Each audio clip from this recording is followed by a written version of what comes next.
Britain is a safe haven for violent foreign scumbags. If you're a terrorist, a rapist or a paedophile from abroad, quite often we don't deport you. And if you're a gun-obsessed lunatic who's made threats to kill, there is apparently every chance that we'll still let you in. Englishman, Nigel Farage, don't talk about me. You not know me. I come to England because I want to marry with your sister. Don't talk about me more. I gonna come to England. I gonna mother. So, believe it or not, he is actually addressing that video to Nigel Farage. OK, so I would interpret pop as threats to kill. That's just me. So that is Madda Passa. And tonight we can reveal that he's released another video. And in this video, he claims that he's in England and he wants to now meet with Nigel Farage. He also wants you to believe that he's not, in fact, dangerous. Hi, Nigel. You don't know who I am. I know that someone has given you the wrong information about me, that I am dangerous and that I am on my way to England. But that is not true. I am a TikToker who usually broadcasts live and vlogs my everyday life and shows where I am and who I am around. I left Sweden to put my past behind me and start a new good life in England. On my way to England, I ended up in a place on the border between France and England where people were armed who were moving people across the border. They asked me to film a video where they also wanted to appear in the video with their weapons. I couldn't say no as I was in a danger zone. I have nothing to do with people's guns. Don't spread wrong info about me. I am in England and would be happy to meet you if you want so you can see me in real life and explain to you who I am. Oh, I want to say something. I do like this. This is my character, my Madda Passa, Nigel Farage. All people, all my followers, he like. Yeah. So, look, I am fully aware, by the way, that you can see what appears to be a bit of a tent behind him there when the video cracks up a bit. A lot of people are saying, well, that means he's still in Calais or northern France. And he may well be. He may well be. All I can show you is the video he's put out there. We showed you videos yesterday which appear to show an Asda supermarket in Bournemouth and another one that was geo-tagged with him saying that he was in London. That's all we can go off. And like I said, I just played you that there. Now, the Home Office, who we've approached again this evening, don't really want to know.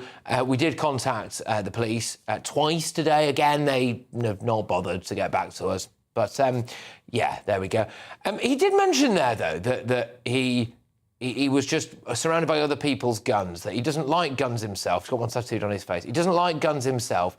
But we've also seen a video of him with a gun in his tent, so...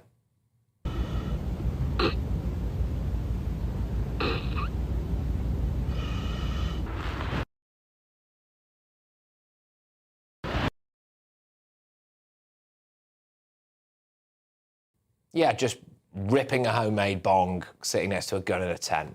I mean, he's not dangerous in any way, shape or form, is he?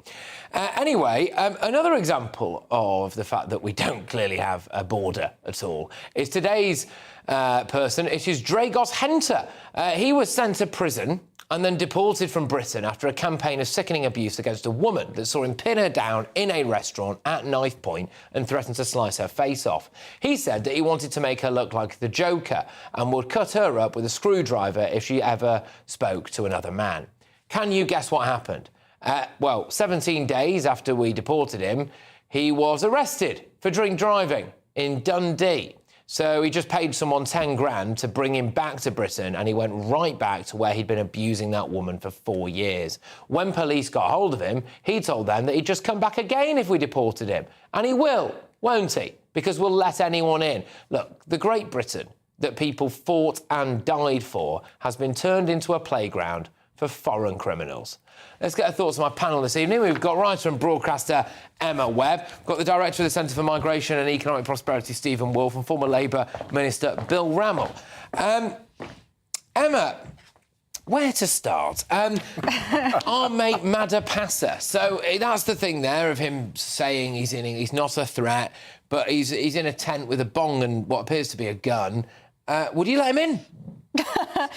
I mean, there are others like him, I'm sure, who are here, and of course we shouldn't be letting in people like that. Like you pointed to there, you know, he's saying he doesn't like guns and he's got a Kalashnikov tattooed on his cheek. I mean, he's lying like a child lies. And actually, that's how we're being treated, with contempt by foreign criminals who treat us as if we are gullible adults who will give them anything that they want. It's almost like an abusive relationship, and our leaders are allowing them to treat the British people like doormats. I mean, it's unacceptable. Like you said, where do we begin? It's so obvious to anybody with half a brain that this is an insane situation that we're in. But even if we, you know, like you say, if we deport them, they just come back. But when we try to deport them, we have insane situations, like the case of another Albanian man that was in the news this week, whose deportation was refused. It was ruled by the ECHR that he would stay here in the UK because of his right to a family life, when two of his children are in prison for serious drugs offences. One of them for trafficking cocaine is in prison for 18 years. I don't know what kind of family life they think he has here. I'd say just deport them all to Albania. But the point is that we are so unbelievably paralysed that people are just they're taking the mick. Look, Madapassa could be a tremendous test case, Stephen, because he's made threats to kill Nigel Farage. He's now trying to pass that off as, I just do the brat because my TikTok followers like it. You know, we've played you quite a bit of stuff of our mate Madapassa. If he comes to Britain and he is indeed found to be from Afghanistan, then conceivably we wouldn't be able to deport that man, would we? That's right. I mean, he sounds like he wants to be a great rap star, Madapassa, and a great harasser who trained in a madrasa. You know, I don't know. Call me old-fashioned. There's some noise outside. I think that's positive.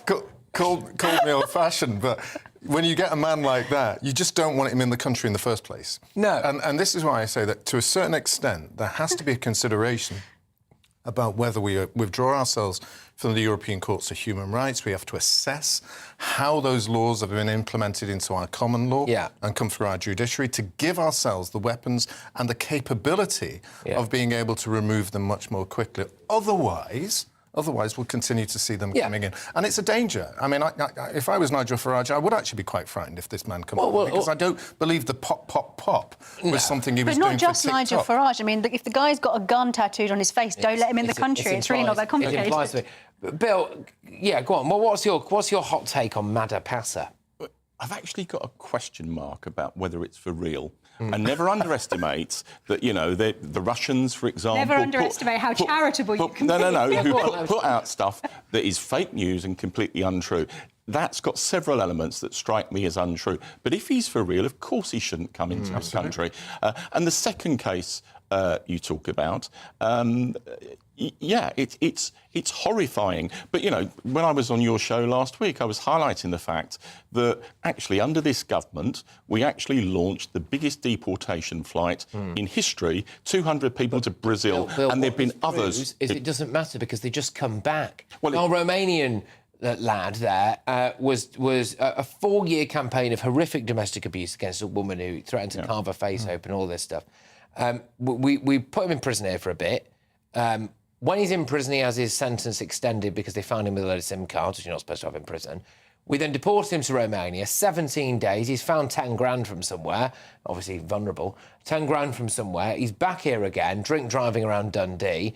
And he said he'll just do it again. So we can deport them all we like, but we'll let him back in because we've got a border bill. But you know what would really help us to tackle cases like that? And to enforce it, identity cards. Now, this is where there probably won't be consensus, but if you actually had identity cards in this country, you'd be much better. How would that stop someone who throws their ID into the channel?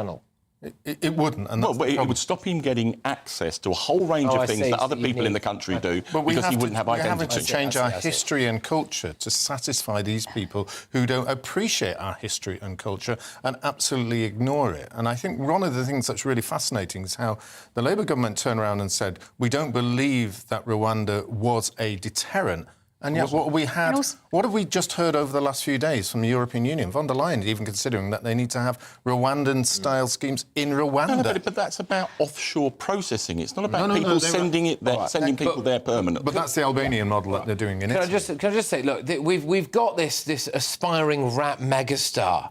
Madapasso. It's probably only a year before he's on Strictly, actually, at this rate. But anyway, so it's the ones we don't know about, right? And, you know, if that guy, seriously, is thick enough that he thinks that he can put TikTok, he can document his journey across Europe, seemingly be pictured ripping a bong in a tent with a gun in what appears to be northern France, and then, you know, call it...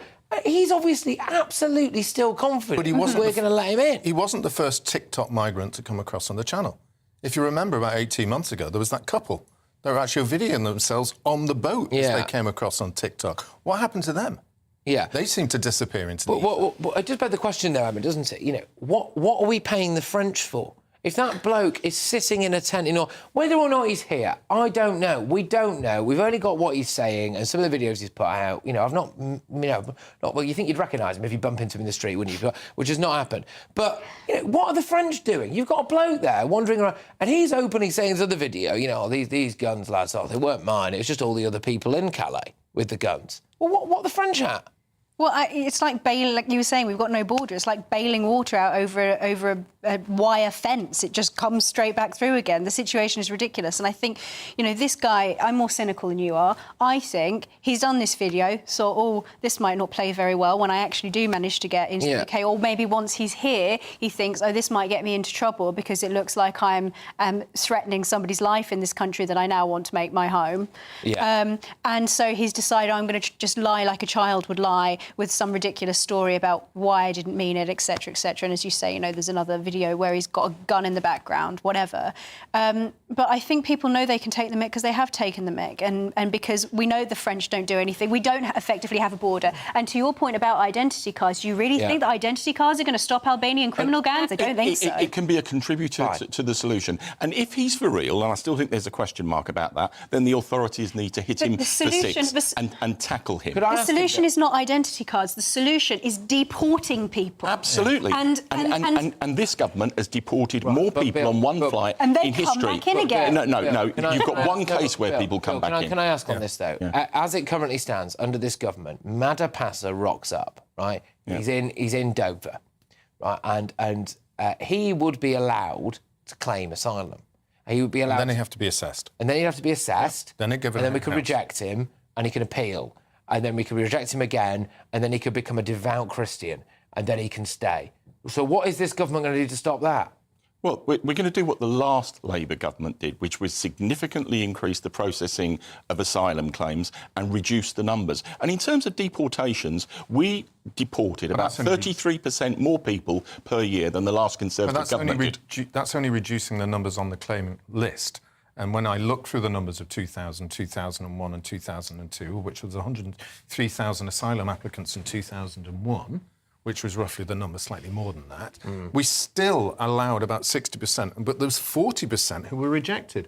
But they were never removed. And the reason they don't get removed is because we still have this problem. If you look Afghanistan, Iraq, Iran, Somalia... And some of that's really difficult to grapple with. But if you look at the trajectory of the last Labour government, the numbers did get out of control until about 2004-05. We then threw the kitchen sink at it and significantly reduced the numbers. You need efficiency, though, and you have situations like this Kurdish migrant who pushed this postman onto the tube tracks, and he's in the process of trying to deport him. But this guy's already got a list as long as your arm of previous offences. So as soon as somebody commits any kind of offence, whether they're waiting for asylum or not, deport them. We need to be really tough, and it's the only way to do it. And a real test for this government, and we haven't communicated it at all well, but we've made a good start with deportations. But the real test will be how I'm wondering whether he's got a French PR company representing him already. Well, maybe Labour should hire him. And look, hey, I will do a live pitch for a show on air now. Send me, if this guy is indeed still in northern France, despite what he's saying, I know some people online are saying he may be, and he might be, right? If he is, send me to Calais.